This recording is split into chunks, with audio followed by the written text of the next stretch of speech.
나의 지성소에 들어가 보좌.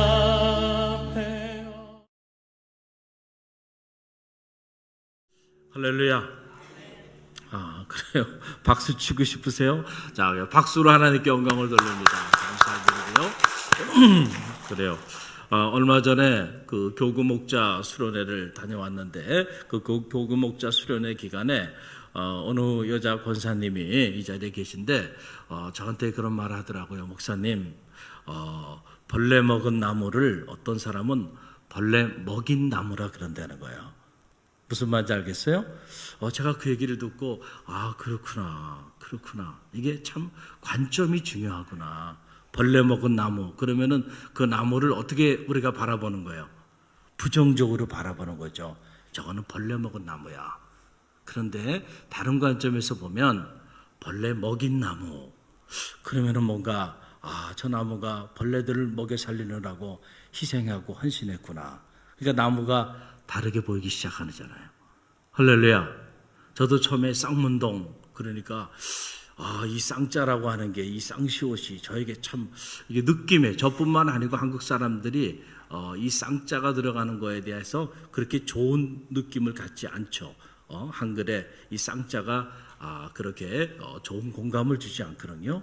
그러나 이 쌍문동에 대하여 그 유래를 보고 나니까 쌍자가 얼마나 아름답게 보이는지. 할렐루야.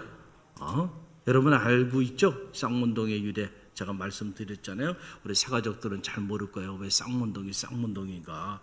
여기 뭐 쌍소리 하는 사람들이 있는 곳이 아니고요.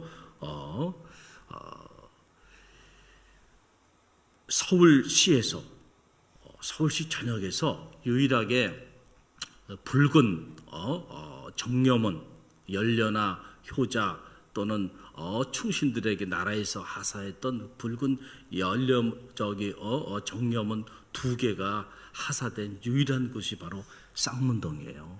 할렐루야. 남궁씨가의 집청선이 있었고, 그 남궁씨가의 집안에 아주 지극히 부모에 대해서 효성이 극심히 아주 대를 이어서 그렇게 지극한 그 부모를 섬겼던 효심이 깊은 이들을 기념해서 나라에서 정려문 2개를 유일하게 내려서 바로 이곳에 붉은 문 정려문 2개가 하사된 곳이 어디냐면 쌍문동이에요. 그게 쌍문이에요. 할렐루야. 이 유래를 알고 나면 쌍문동을 다르게 보게 되잖아요. 저는 그런 생각이 들어요. 우리가 아무나 감사할 수 있는 건 아니고요. 은혜의 관점에서 보면 세상이 다르게 보입니다. 할렐루야. 은혜의 관점에서 보면 모든 것이 우리가 하나님 앞에 감사해야 될 조건인 줄 믿으시길 바랍니다. 그래서 저는 바라기는 절대 감사, 절대 행복은 아무나 할 수 있는 것도 아니고 아무나 누릴 수 있는 삶이 아니고요. 은혜의 관점으로 세상을 바라볼 수 있는 그런 영적인 눈을 가진 사람만이 할 수 있고 누릴 수 있는 삶이라고 믿습니다. 그런 의미에서 우리 옆에 있는 성도들 바라보면서 은혜의 관점을 가집시다. 우리 인사합니다. 은혜의 관점을 가집시다. 할렐루야. 여러분, 성도는 어떤 경우에도 이 은혜의 관점을 내려놓으면 안 된다는, 은혜의 관점을 가져야 한다. 그래야 성도예요. 그래야 구별된 사람이에요.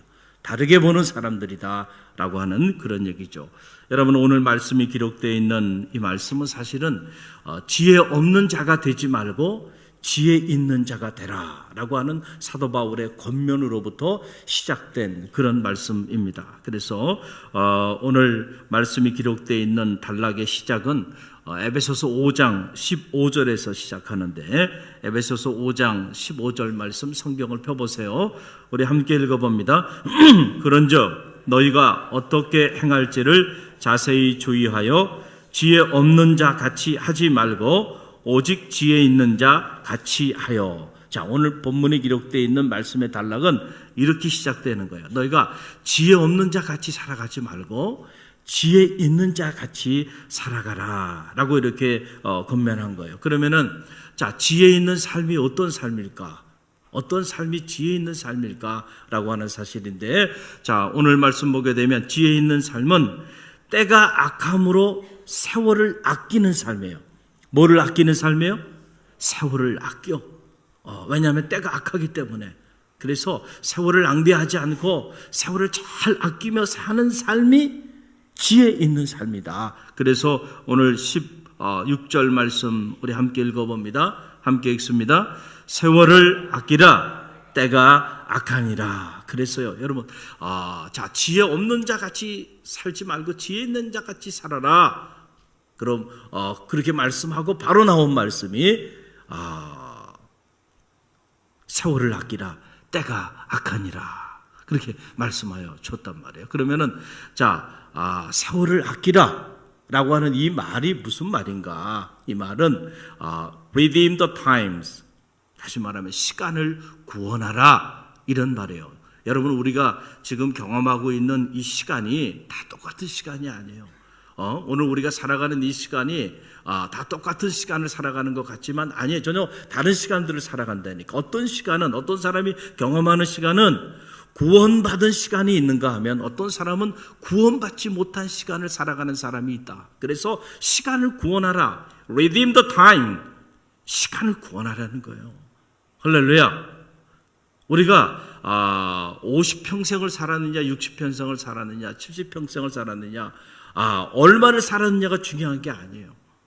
과연 그 시간, 살아온 그 시간들이 구원받은 시간을 살았는지 아니면 구원받지 못한 시간을 살았는지, 이것이 하나님 앞에서 중요하다니까요. 할렐루야. 저는 바라기는 여러분이 구원받은 시간을 살아내는 성도들이 되시기를 간절히 바랍니다.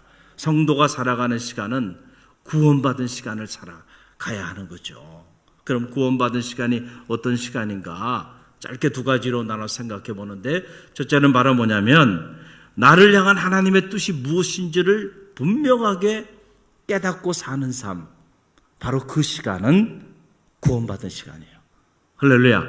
그런데 하나님이 왜 나를 부르셨는지, 하나님이 왜 나를 선택하셨는지, 하나님이 왜 나를 지금 이 자리에 있게 하셨는지 그 이유와 목적을 분명히 깨닫지 못하고 그러고 살아가는 시간들은, 여러분 죄송하지만 그 시간들은 다 낭비하는 시간이에요.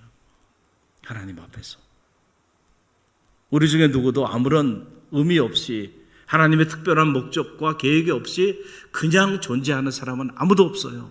창세 전부터 하나님의 계획과 섭리 가운데 하나님께서 우리를 택하시고 오늘 하나님의 특별한 목적을 이루기 위하여 우리를 부르셨어요. 이걸 깨닫는 걸 사명이라고 말을 해요. 이 사명을 깨닫기 전까지 우리의 삶은 생존을 위한 삶이에요. 쉽게 말씀드리면 먹고 살기 위하여 살아가는 거예요. 먹고 살기 위하여, 생존을 위하여 살아가는 삶이에요. 그러나 사명을 깨닫는 순간부터는, 그때부터는 먹고 살기 위해 살아가는 게 아니고요, 하나님 내게 주신 그 사명을 이루는 사명자의 삶이 시작되는 거예요. 할렐루야. 그때부터 우리의 시간은 구원받은 시간이 시작되기 시작한다는 거예요. 그 이전에는 다 낭비되는 시간이고요. 시간이 지났어요. 젊은 날도 지났고 청춘도 지났고 세월이 다 지나가서 이제 하나님 앞에 갈 날이 다가오는데 돌아보니까 내가 뭐하고 살았는지 남는 게 후회밖에 없어요. 왜? 구원받은 시간을 살아오지 못했기 때문에 그렇다는 거예요. 여러분, 배가 바다에 이렇게 다 떠 있다고 해가지고 다 항해하는 건 아니에요. 어떤 배는 표류하고요, 어떤 배는 항해해요. 차이가 뭐냐면 목적지를 잃어버린 배는 바다에 떠 있어도 표류하는 거예요. 그러나 목적지를 분명하게 설정하고 그 목적지가 어딘지를 알고 그것을 향해서 지금 가고 있는 그 배는 항해하는 거죠. 저는 바라기는 여러분의 인생이 표류하는 인생이 되지 않기를 간절히 바랍니다. 할렐루야. 하나님 안에서 믿음으로 항해하는 인생들이 되시기를 간절히 바랍니다. 그래서 하나님이 언제일지 알지 못하지만 하나님 우리 부르실 때에 하나님 앞에서 하나님 내가 여기 있습니다 하고 영화롭게 하나님 품에 안길 수 있는 그런 갈릴리교회 모든 성도들이 되시기를 간절히 바랍니다. 둘째로 세월을 아끼라 때가 악하니라. 그 시간을 구원해야 하는데 이 구원받은 시간, 과연 어떤 시간인가? 바로 구원받은 시간은 은혜에 감사하며 사는 그런 시간입니다. 뭐 하는 시간이요? 감사하는 시간. 은혜에 감사하며 살아가는 그 시간들은 구원받은 시간들이야. 그러나 우리가 그걸 깨닫지 못하고 불평하고 원망하며 살아가는 시간들은 다 낭비되어져 버리는, 버림받은 시간이에요. 구원받지 못한 시간들을 우리가 살아가게 되는데, 세상이 악하기 때문에 이 악한 세상이 우리를 미혹하고, 그래서 우리로 하여금 자꾸 구원받지 못한 그런 시간들을 살아가게 한다는 거예요. 그래서 오늘 말씀은 두 단락으로 이렇게 나눠지는 거예요. 그래서 17절에서 18절 말씀은 구원받지 못한 사람들의 시간을 우리에게 보여주는데, 17절로 18절 함께 읽어봅니다. 그러므로 어리석은 자가 되지 말고 오직 주의 뜻이 무엇인가 이해하라. 술 취하지 말라. 이는 방탕한 것이니 오직 성령으로 충만함을 받으라. 여러분, 술에 취하는 거, 세상에 취하는 거, 세상의 미혹에 취해서 방탕한 삶을 살아가는 거, 여러분, 그래서 그런 삶에는 여러분 하나님에 대한 감사와 찬양과 기쁨이 없는 삶이에요. 이런 삶들이 다, 그리고 자기에게 주어진 삶의 목적을 분명히 깨닫지 못한 삶이죠. 이런 삶은 전부 다 낭비해버리는, 구원받지 못한 시간들인데, 구원받은 시간 어떤 시간인가? 여러분, 그 19절에서 20절 말씀 함께 읽어봅니다. 시와 찬송과 신령한 노래들로 서로 화답하여 너희 마음으로 주께 노래하며 찬송하며 범사에 우리 주 예수 그리스도의 이름으로 항상 하나님 아버지께 감사하며. 할렐루야. 자, 오늘도 무슨 노래가 나왔어요? 따라요. 신령한 노래. 신령한 노래. 이 신령한 노래가 뭐라 그랬어요? 이게 찬양이에요. 찬양. 신령한 노래. 그 찬양이 뭐예요? 감사의 고백. 감사의 고백. 영적인 노래. 어떤 영적인 노래냐? 오늘 말하잖아요. 항상 범사에 주 예수 그리스도 안에서 감사하라는 거예요. 감사. 그러니까 그냥 노래가 아니고 감사 찬양이에요. 감사 찬양. 찬양은 곧 감사합니다. 할렐루야. 감사가 없는 찬양은 찬양이 아니에요. 감사가 없는 찬양은 하나님 받으시지 않아요. 감사가 없는 찬양은 하나님께 영광이 되지 않는다. 신령한 노래, 이 신령한 노래, 구원받은 시간을 살아가는 사람들의 삶의 모습 안에는 시와 찬송과 신령한 노래들로 서로 화답하며 너희 마음으로 주께 노래하며 찬송하며 범사에 우리 주 예수 그리스도의 이름으로 항상 하나님 아버지께 감사한다는 거예요. 할렐루야. 여러분, 이런 삶이 구원받은 성도의 삶입니다. 할렐루야. 할렐루야. 여러분, 우리가 왜 이런 삶을 살아야 하냐면은, 여러분 어떤 분이 물어볼 수 있잖아요. 왜 성경을 보면 성경 안에 항상 감사하라, 범사에 감사하라, 이는 예수 그리스도 안에서 너희를 향한 하나님의 뜻이라. 이 감사에 대한 말씀들이 얼마나 많이 나와요. 이 사도 바울의 이 서신 안에 보게 되면 그냥 옥중서신 전체가 감사에 대한 거고요. 시편 전체가 감사에 대한 거고요. 모세 오경에 보면 감사와 감사하는 자와 불평하고 원망하는 자의 삶을 딱 극명하게 나눠서 신명기의 축복은 감사하는 자에게 열리고, 할렐루야, 불평하고 원망하는 자에게는 저주의 문이 열리고, 이게 신명기의 축복과 저주 아니에요? 성경 전체가 오늘 이 감사에 이렇게 초점을 맞추는 이유가 여기 있어요. 감사에 초점을 맞추며 감사하며 나가는 자들에게는 구원의 문이 열리는 거예요.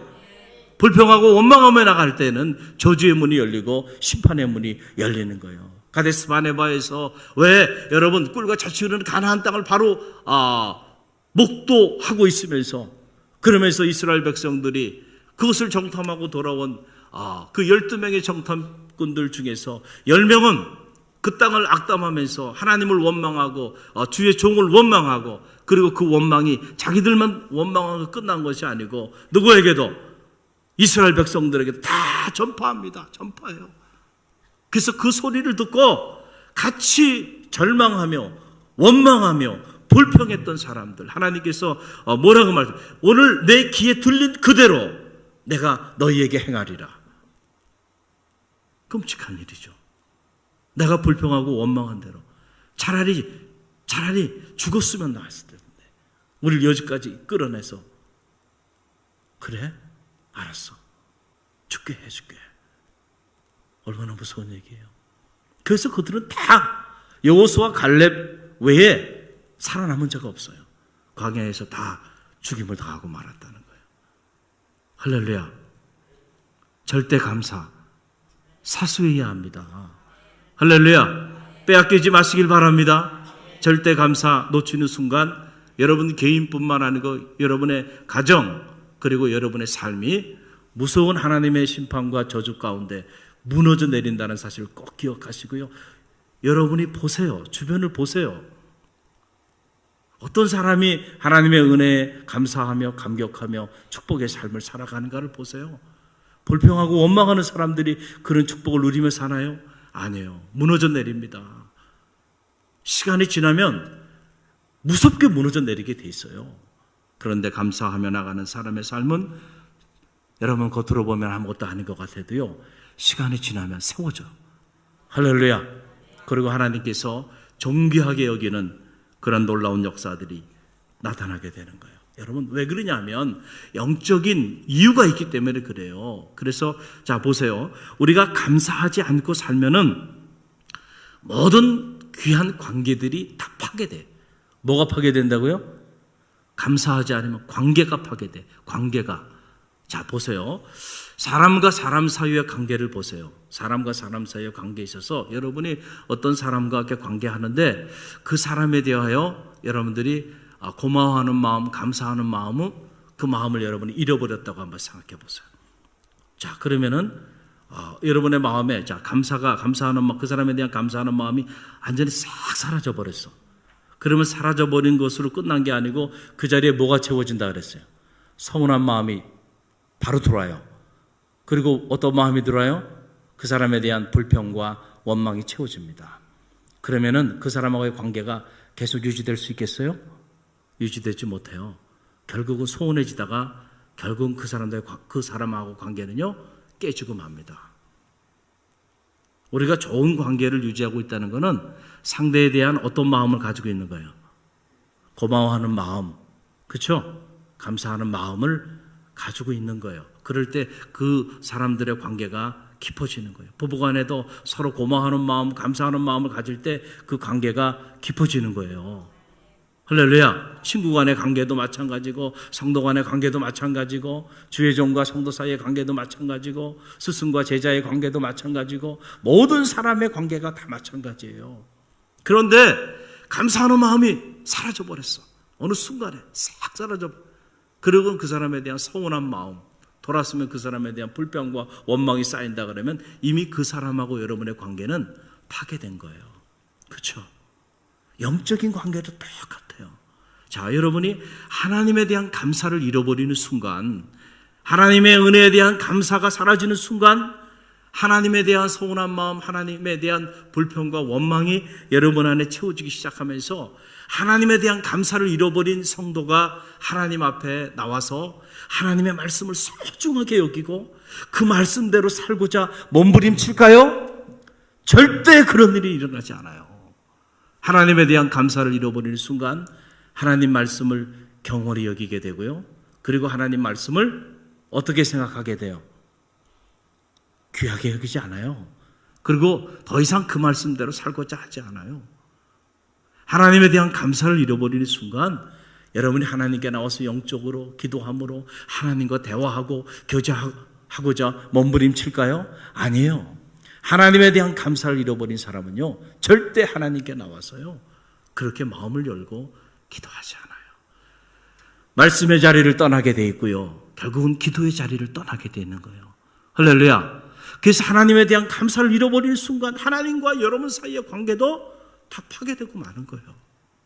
여러분 탕자가 왜 탕자가 됐을까요? 한번 생각해 보세요. 탕자가 된 이유는 다른 게 아니에요. 저는 탕자가 된 이유는 바로 뭐냐면 탕자가 자기 아버지의 은혜에 대하여 감사를 잃어버리는 순간 탕자가 됐다는 거죠. 할렐루야. 첫 번째 탕자도 마찬가지고 두 번째 탕자도 마찬가지예요. 집 나간 탕자도 여러분 만약에 아버지가 살아계신데 그 아버지가 지금까지 자기들에게 베푼 그 은혜를 생각하고 그것에 감사하고 감격했으면 어떻게 아버님이 살아있는데 아버지한테 아버지 나는 이제 당신 얼굴 보고 싶지 않고 당신 죽을 때 나한테 줄 재산이 있으니까 아예 살아있을 때 재산 달라고 나는 이제 집을 떠나겠다고 아버지 품을 떠나겠다고. 여러분 아버지의 은혜에 감사하는 아들이 자식이 여러분 부모에게 이룰 수 있어요? 감사를 잃어버릴 때 탕자가 되는 거예요. 자, 그런데 보니까 둘째 아들만 탕자가 아니고 나중에 말씀을 자세히 보니 큰아들이 더 탕자잖아요. 큰아들은 집은 안 나갔어요. 그리고 큰아들은 열심히 아버지를 도와서 일을 했어요. 그런데 아버지의 마음을 몰랐고요. 아버지가 자기에게 지금까지 베푼 그 은혜를 몰랐고 앞으로 베풀 은혜도 몰랐어요. 그래서 그 돌아온 둘째 아들 자기 동생에게 여러분 이렇게 잔치를 베풀어주고 좋은 옷을 입히고 가락지를 끼워주는 걸 보고 시기와 질투심이 나가지고 아버지에게 막 화를 내고 있잖아요. 그러니까 아버지가 뭐라 그래? 야, 이 모든 것이 다 네 것인데. 할렐루야. 그 아버지는 이 모든 것이 큰아들 네 거야. 그런데 집 나갔다 돌아온 네 동생에게 이 잔치 하나 베풀고 가락지 하나 끼워준 거 가지고 네가 그렇게 속이 상하고 그렇게 화가 나고 그렇게 내가 원망스럽니? 뭐를 모르는 거예요 지금 큰아들이. 아버지의 마음을 몰랐죠. 탕자입니다. 아버지가 자기에게 지금까지 베풀고 앞으로 베풀어질 그 은혜를 몰랐죠. 탕자예요. 여러분 우리가 그 은혜에 대한 감사를 잃어버린 순간 탕자가 되고 마는 거예요. 할렐루야. 그러니까 여러분 탕자로 살아가는 우리 시간은 구원받은 시간이 아니고 구원받지 못한 시간들을 살아갈 수 있다는 사실을 꼭 기억하시길 바랍니다. 저는 바라기는 여러분의 신앙생활 하면서 탕자가 되지 마시길 바랍니다. 할렐루야. 할렐루야. 구원받지 못한 저주받은 시간을 살지 말고요. 구원받은 성도의 삶을 사시기를 간절히 바랍니다. 최근에 숙명여자대학교 대학원에서 쓴 논문 하나를 제가 읽을 수 있는 그런 기회가 있었어요. 이 심리학에 관련된 그런 논문이에요. 요즘 이 심리학계에서 새롭게 등장하고 있는 심리학 분야가 바로 뭐냐면 긍정심리학이라는 Positive Psychology라고 하는, 이게 대부가 마틴 셀리그맨이라고 하는 세계적인 이 심리학자인데, 이 심리학에 근거해서 정신과 치료들이 아주 활발하게 지금 이루어지고 있어요. 전통적인 심리학은 과거에 이렇게 역기능 그리고 부정적인 측면에 초점을 맞춰서 이 치유 행위를 한 거예요. 그런데 이 긍정 심리학은 이 Positive Psychotherapy라 그래서 사람의 이 순기능 그리고 긍정적인 측면에 초점을 맞추면서 이 정서적인 문제를 해결해 나가는 이제 그런 심리학이고, 이런 심리학이 지금 아주 세계적으로 큰 영향을 갖고 지금 있는데, 거기에 관련된 그런 논문이에요. 이 논문을 읽어보니까 이 마틴 셀리그맨이 이 긍정적인 정서적 장애가 있는 자들에게 긍정적인 정서를 갖게 하는 게 중요했죠. 그래서 자아 존중 심리를 극대화해가지고 자기 삶을 긍정적으로 받아들일 수 있게끔 만들어줘야 한다는 거예요. 그러기 위해서 이 자아를 존중해줘야 하는데, 어떻게 하면 자아를 존중해줄까, 이런 것들에 대한 그런 이론들이에요. 그래서 그 이론들을 보게 되니까 긍정심리학의 핵심 원리가 세 가지가 나오는데, 하나가 바로 뭐냐면 긍정적 정서, 따라해보세요. 긍정적 정서. 이게 positive emotion이라고 하는 거고, 둘째가 몰입, engagement, 어떤 일에 대해서 집중적으로 이렇게 몰입하는 걸 말하는 거죠. 그리고 셋째가 의미, meaning이에요. 자기가 살아가는 삶에 대해서 의미를 찾는 거. 숫자는 긍정적인 정서를 갖는 거, 그리고 어떤 일에 내가 집중적으로 몰입하는 거, 그리고 내가 살아가는 삶에 대해서 의미를 찾는 거, 이 세 가지가 바로 뭐냐면 무너진 자아를 세워주고, 그리고 우리의 정서적인 장애들을 치료하는데 중요한 핵심적인 세 가지 요소가 돼요. 거기 가장 중요한 게 바로 뭐냐면 긍정적 정서를 갖게 하는 거예요. 그러니까 긍정적 정서를 갖게 하면 우울증도 치료가 된다는 거예요. 할렐루야. 그동안에 이제 우울증 환자들 치료할 때는 그 우울증에 대한 그 부정적인 쪽에 초점을 맞춰서 이렇게 테라피를 한 거예요. 치료를 했는데, 이제는 이 긍정 심리학에 의하면 우울증을 그 자체에 대하여 관심 갖지 않고 이 우울증 환자의 가능한 한 긍정적인 정서를 함양시켜 줄 수 있는 내용이 뭔가, 그 부분을 발견하고, 그리고 그 부분을 계속해서 높여주는 거예요. 예를 들자면 이런 거예요. 오늘 이제 수능 시험이 있는데 아이들이 학업 때문에 해마다 이 수능 시험 보고 난 다음에 젊은 애들이 자살하고 죽음의 길을 가잖아요. 안타까운 일이죠. 이 학업으로 인해서 아무리 열심히 공부해도 공부가 잘 되지 않는 아이들이 있잖아요. 그러나 그 아이들에게는 반드시 하나님의 형상으로 지음받은 존재이기 때문에 우리가 만들어 놓은 그 수능이라고 하는 얕은 잣대를 가지고 하나님이 우리에게 주신 그 모든 재능과 능력을 다 평가할 재간이 없어요. 아마 100만 분의 1도 평가할 수 없는 잣대예요, 그 잣대가. 그런데 마치 그 잣대가 그의 존재를 결정하는 사회 속에 살아가니까 정말 이것이 하나님의 형상으로 지음받은 인간을 욕되게 하는 거고, 인간의 존엄성을 무시하는 행위죠. 여기에 우리가 우리의 마음을 빼앗겨서 낙심하고 좌절하고 절망하면 안 돼요. 반드시 어떤 아이든지 간에 그들의 장점이 있을까요, 없을까요? 있잖아요. 학교 공부는 못해더라도 그 아이가 갖고 있는 하나님이 그에게 주신 놀라운 장점들이 있어요. 그러면 그거를 계속 극대화해 주는 거예요. 할렐루야. 무슨 말인지 알겠죠? 그러다 보면 그 극대화된 그 일로 춤을 잘 추는 애는 춤을 잘 추는 걸로, 운동을 잘하는 애는 운동을 잘하는 거, 시를 잘 쓰는 애는 시를 잘 쓰는 애들, 그림을 잘 그리는 그림을 잘 그리는 애들. 여러분, 이런 예술가의 기질이 있는 사람들이 여러분 그 숨 막히는 곳에서 그냥 달달달달달달 외워가지고 사실 제가 지금 철학을 공부하고 신학을 공부하고 나서 보니까 정답이 아닌 정답들이 너무 많아요.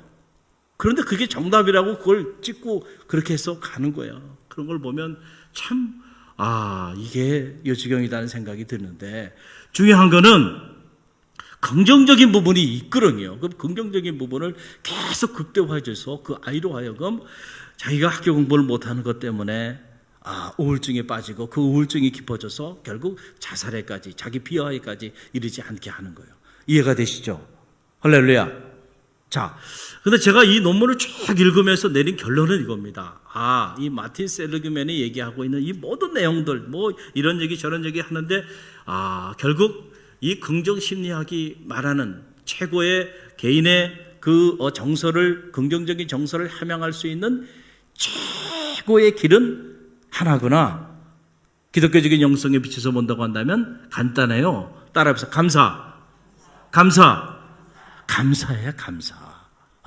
감사하면 다 해결되는 거예요. 여러분 보세요. 과거에 내가 어떻게 살아왔든지 내 과거의 삶을 내가 수용하고 하나님의 은혜 가운데 감사함으로 받아들이는 거예요. 현재 내가 어떻게 살고 있든지 이 현재의 삶을 믿음 안에서 감사함으로 받아들이는 거예요. 그리고 미래에 어떻게 펼쳐질지 모르지만 미래의 삶을 기대와 희망을 가지고 감사함으로 나가는 거예요. 할렐루야. 여러분, 이런 사람의 삶의 그 자존감이라고 하는 것은 놀랍죠.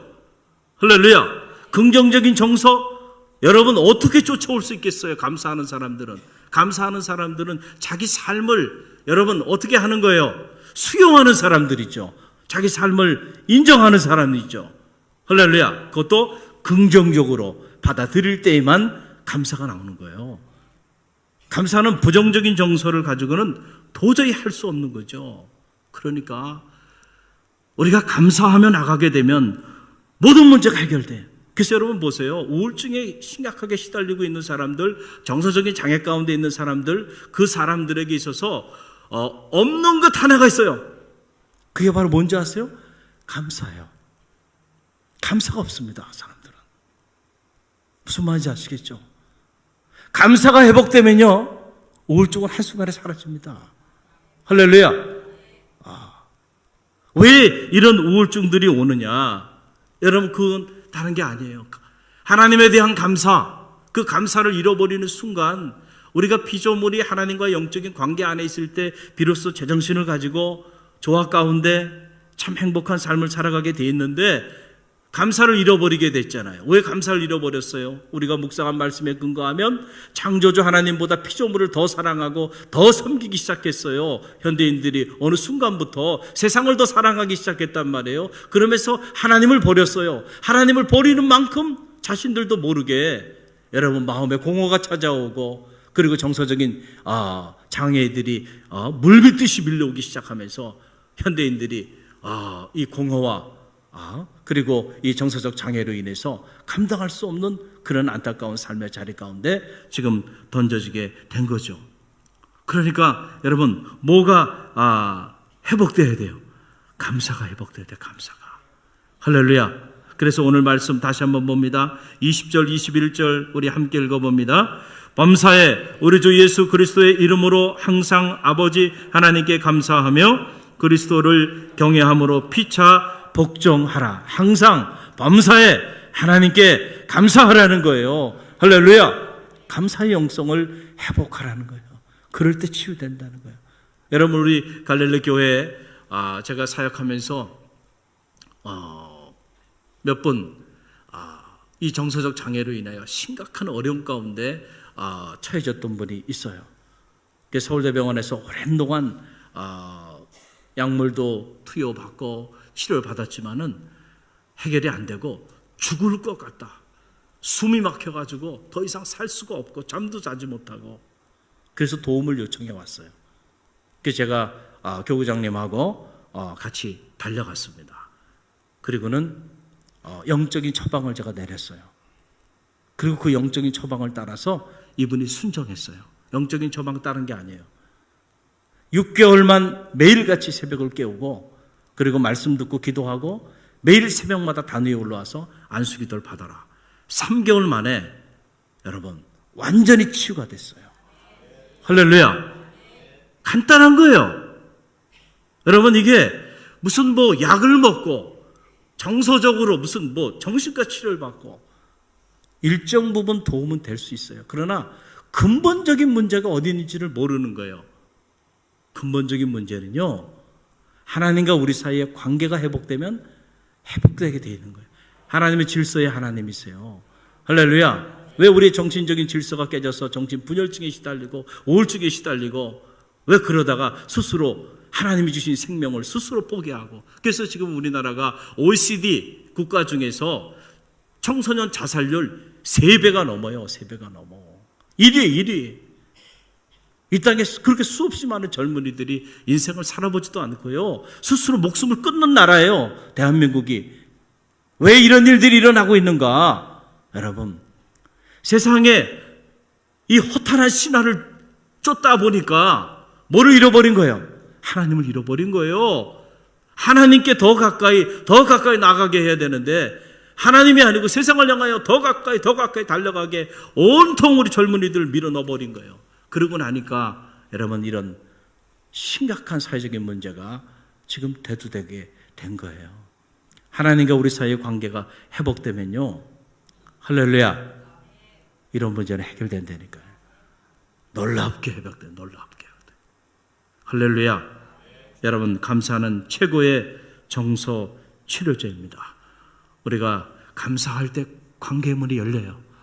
사람과 사람 사이에도 서로 감사를 고백해 보세요. 그럴 때 관계가 회복됩니다. 할렐루야. 하나님과 우리 사이에도 여러분들이 마음으로 감사를 고백해 보세요. 관계의 문이 열립니다. 어떤 사람들은 말해요. 관계가 좋아야 감사하죠. 아니라니까. 여러분, 환경을 보고 감사하는 게 아니고요. 감사할 때 환경이 바뀌는 거예요. 할렐루야.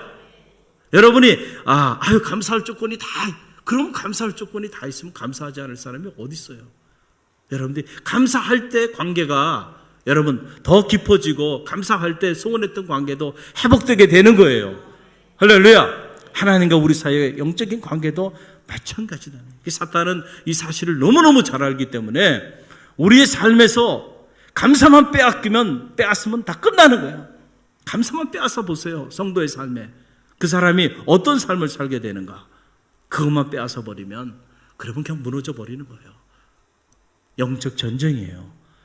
감사를 빼앗기지 않기를 간절히 바랍니다.